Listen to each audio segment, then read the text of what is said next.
In September 2017, a 10-month-old baby was found lying on a bed in a California home.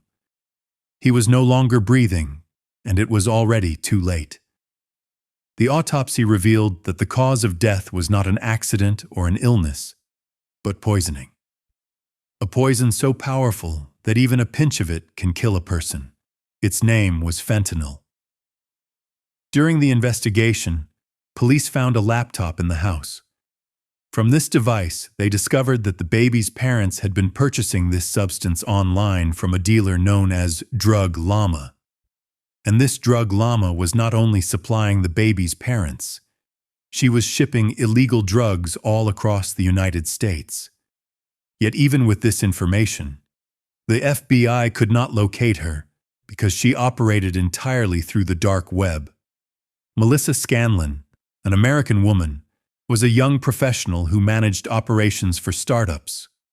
She had also worked for a pharmaceutical company called Ares, where she handled raw material orders. During this time, she gained extensive knowledge about medicines and drugs.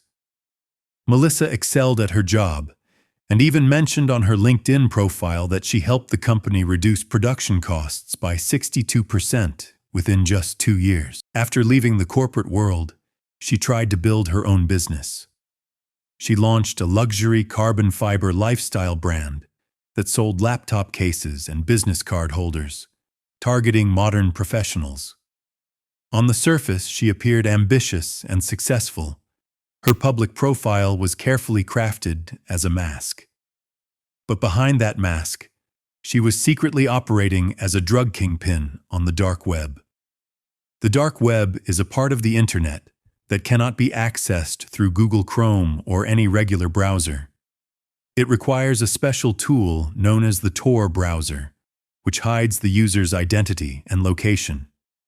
It's a haven for journalists and activists, but also a perfect hiding place for criminals. On the dark web, there was a website called Dream Market. It functioned like Amazon, except everything sold there was illegal. Melissa, along with her boyfriend Brandon, created a seller profile under the name Llama and listed multiple products. Their signature product was something called Press Blues. These were small blue pills with an M30 stamp, designed to look exactly like 30-milligram Oxycodone painkillers. But they were fake. Each pill was filled with fentanyl. To understand how dangerous fentanyl is, we must look at America's drug crisis. Until around 2010, doctors across the country were freely prescribing painkillers even for minor issues. Over time, millions of Americans became addicted. When regulations tightened in 2010, many addicts turned to heroin. When the demand continued rising, drug dealers discovered an even cheaper and more potent substance, fentanyl, which is 50 times stronger than heroin and far cheaper to produce. And this is exactly what Llama was selling on the dark web. She was not only selling fake oxycodone pills, but more than 20 other illegal substances.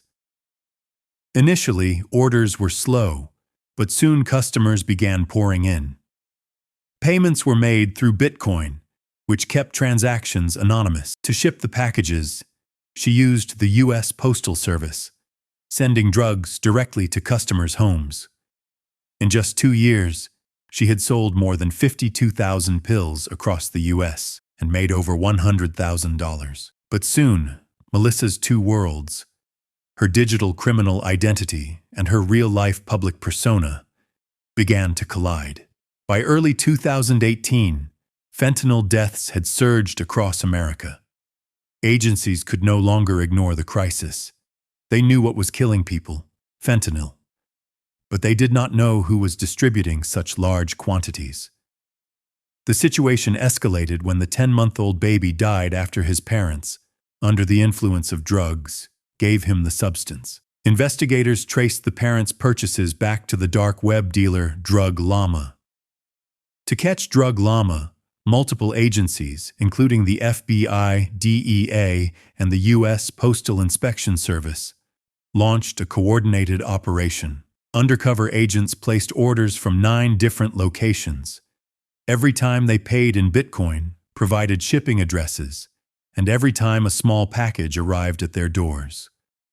Lab tests confirmed all these packages contained fentanyl. They knew they were dealing with a major supplier, but her identity remained a mystery. The only clue they found was that every package had the same return address in San Diego. The name written on the parcels was Samantha Cooper. It was a fake name, and the address initially led nowhere. Months passed with no breakthrough. They had the drugs, the packaging, and a username, Drug Llama, but nothing more. Agencies spent millions hoping for a single mistake. Eventually, they found one. By examining public records and financial data for people living near the suspicious address, they discovered that the address had been previously associated with a business. That business had a PayPal account linked to a 31-year-old woman named Melissa Scanlan, who owned the carbon fiber lifestyle brand. This was a major breakthrough.